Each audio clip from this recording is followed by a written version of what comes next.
बच्चों चलते हैं mental math question bank class 9th के नेक्स्ट क्वेश्चन की तरफ। मैं हूं हरी सर और आप देख रहे हैं मेरा यूट्यूब चैनल चलो कदम बढ़ाएं। तो बच्चों मैं आप सभी बच्चों के लिए मेंटल मैथ इसलिए लेके आया हूं ताकि आपके एग्ज़ाम में अच्छे मार्क्स आए या आप ओरली या मेंटली भी प्रैक्टिस करके उनका आंसर दे सके। चलो चलते हैं नेक्स्ट क्वेश्चन पर। यहाँ पर बच्चों देखो, in a cricket match a batsman hit a boundary of 5 times out of 30 balls he plays. ठीक है बच्चों, find the probability that he did not hit a boundary.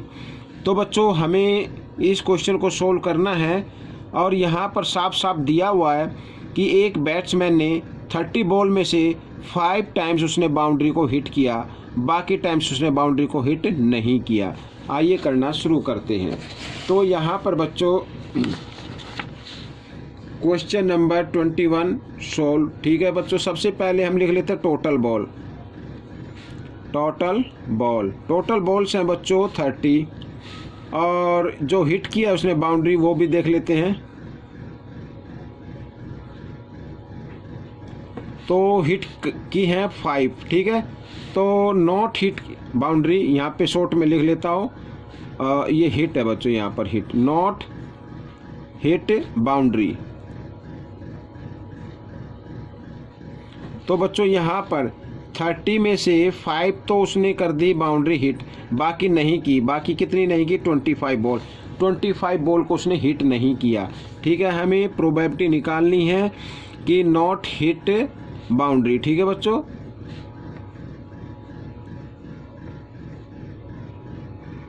यहाँ पर तो बच्चों टोटल नंबर ऑफ ट्रायल नीचे आएगा, मीन्स टोटल ये, और यहाँ पर नॉट हिट बाउंड्री। ठीक है, नंबर ऑफ फेवरेबल आउटकम्स आएंगे ऊपर। तो अब हम इनको डिवाइड कर सकते हैं 5 टेबल से। 5 5 जा 25, 5 6 जा 30। तो यहाँ पर बच्चों ये आ गया, यानी 6 बॉल में से 5 बॉल ऐसी है जो उसने बाउंड्री को हिट नहीं किया है। ठीक है बच्चों, ये हमारी नॉट हिट बाउंड्री की प्रोबेबिलिटी आ गई। तो ये आपका आंसर बन गया। अब हम करने वाले हैं बच्चों क्वेश्चन नंबर 22। उसको भी बच्चों हम रीड कर लेंगे। यहाँ पर ये देखिए लिखा है, जैसा कि आप देख पा रहे हैं, in a pack of 52 cards. ठीक है, ताश के जो पत्ते होते हैं, find the probability of getting 2 of spade. ठीक है, स्पेड हिंदी में हुक्म बोलते हैं बच्चों, तो हुक्म का 2। ठीक है बच्चों, तो उसकी प्रोबेबिलिटी फाइंड आउट करनी है। अब देखो बच्चों, ये तो बहुत ही इजी क्वेश्चन है। यहाँ पर तो टोटल कार्ड्स मैं लिख लेता हूँ। हम टोटल कार्ड यहाँ पर लिख लेंगे। टोटल कार्ड्स हैं बच्चों इक्वल टू 52। ठीक है, और 2 ऑफ स्पेड, यहाँ पर 2 ऑफ स्पेड। ये बच्चों ये तो एक ही पत्ता होता है, उसमें एक ही कार्ड होता है। ठीक है, ये तो हमें प्रोबेबिलिटी निकालनी है। ठीक है, 2 ऑफ स्पेड वाली यहाँ पर। तो हुक्म बोलते हैं बच्चों इसके। तो हुक्म का हर यानी 1 नंबर से लेकर 12 नंबर तक एक एक पत्ता हुक्म का रहता है। तो हुक्म का 2 कितना होगा? एक ही होगा। तो प्रोबेबिलिटी क्या होगी? 1/52। ठीक है बच्चों, ये आपका आंसर बनेगा। आइए अब हम करेंगे क्वेश्चन नंबर 23। यहाँ पर क्वेश्चन नंबर 23 को भी रीड कर लेते हैं बच्चों। देखो, डाइस तो आपने देखी होगी।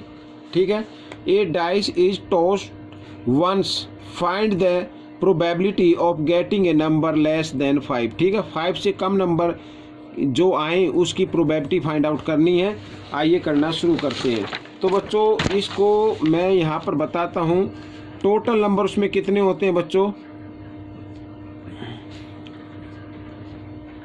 टोटल नंबर जो उस पर चिन्ह साइन होते हैं वो होते हैं बच्चों 6। ठीक है, और इसमें लिखा लेस देन 5। ठीक है, नंबर यहाँ पर लिख लेते हैं, नंबर लेस देन 5। तो 5 से कम कौन कौन से नंबर आते हैं? 1 2 3 और 4 ये आते हैं बच्चों। तो प्रोबेबिलिटी निकालनी है लेस देन 5 की, लेस देन, ये ए है बच्चों यहाँ पर 5, ठीक है बच्चों। तो टोटल नंबर नीचे आएगा और 5 से नंबर कम कौन कितने हो गए, 1 2 3 4, तो ये ऊपर आ जाएगा, ठीक है। और हम इसको डिवाइड कर देते हैं 2 से, 2 2 जा 4, 2 3 जा 6, तो 2/3, ये लेस देन 5 की प्रोबेबिलिटी आ गई 2/3, ठीक है। ये आपका आंसर बन गया। अब हम करने वाले हैं बच्चों क्वेश्चन नंबर 24, ठीक है। थोड़ा सा लेंथी रहेगा, आइए करना शुरू करते हैं, लेकिन रीड कर लेते हैं यहाँ पर बच्चों। देखो, what is the probability of getting 5 Sundays in the month of January. जनवरी के मंथ में 5 संडे आने की क्या प्रोबेबिलिटी होगी, ये हमें फाइंड आउट करना है। आइए करना शुरू करते हैं। देखो बच्चों, यहाँ पर मैं सबसे पहले, आपको मालूम है जनवरी में कितने दिन होते हैं, लिख लेते हैं। जनवरी हैज 31 या 31 डेज, ठीक है बच्चों, ये होते हैं। अब 31 डेज यानी 31 डेज इक्वल होगा बच्चों 4 वीक, ठीक है। 4 वीक में 28 डेज होते हैं, तो 4 वीक होते हैं और प्लस 28 और 3 ये होते हैं बच्चों यहाँ पर। तो 4 वीक में तो 4 संडे आएंगे ही आएंगे, ठीक है बच्चों। मंडे भी 4 आएंगे, ट्यूसडे भी 4 आएंगे, जितने भी दिन होते हैं वो 4 वीक है तो 4 टाइम्स वे आएंगे ही आएंगे, ठीक है। अब हमें निकालनी है 1 संडे की। अब बाकी बच्चे हमारे 3 डेज, ठीक है बच्चों।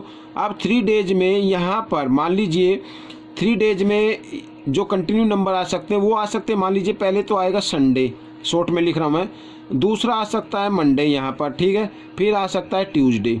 तो इसी तरीके से तो आएंगे ना, संडे मंडे ट्यूसडे, या फिर आ सकते हैं मंडे आ सकता है पहले, फिर ट्यूसडे आ सकता है और फिर वेडनेसडे आ सकता है, ठीक है बच्चों।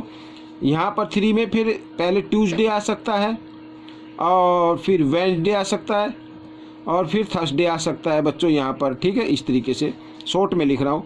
और फिर वेडनेसडे आ सकता है, फिर थर्सडे आ सकता है, ठीक है बच्चों। और उसके बाद यहाँ पर फ्राइडे आ सकता है। 5 में फिर आ सकता है, पहले थर्सडे भी आ सकता है, ये भी पॉसिबिलिटी बनी है।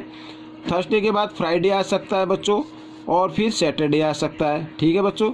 यहाँ पर फिर क्या आ सकता है, फ्राइडे आ सकता है फर्स्ट में, फिर सेकंड डे जो होगा वो सैटरडे आ सकता है और फिर संडे आ सकता है, ठीक है बच्चों। यहाँ पर और जो 7th में आएगा यानी पहले सैटरडे आ सकता है, फिर संडे आ सकता है और उसके बाद मंडे आ सकता है बच्चों यहाँ पर, ठीक है बच्चों। ये अब देखो यही दिन आ सकते हैं क्योंकि दिन ही हमारे पास 7 होते हैं, तो ये प्रोबेबिलिटी बनी हुई है। अब यहाँ पर टोटल जो संभावनाएं हैं वो हैं बच्चों 7, ठीक है। यहाँ पर 7 डेज में से कोई भी आ सकता है। और लेकिन संडे की क्या होगी, देखो 1 संडे तो इधर है, ठीक है, और सेकंड इधर है, थर्ड इधर है, तो ये आ गई बच्चों यहाँ पर 3/7, ये आपका आंसर बनेगा, ठीक है। 5 संडे आने की प्रोबेबिलिटी जनवरी मंथ में 3/7 है, ठीक है। तो ये क्वेश्चन सोल्व हो गए हैं। आपको ये क्वेश्चन कैसे लगे मुझे कमेंट्स में ज़रूर लिखें, इसमें से सीख कर आप दूसरे बच्चों को ज़रूर सिखाएं। मिलते अगले पार्ट में, तब तक के लिए धन्यवाद।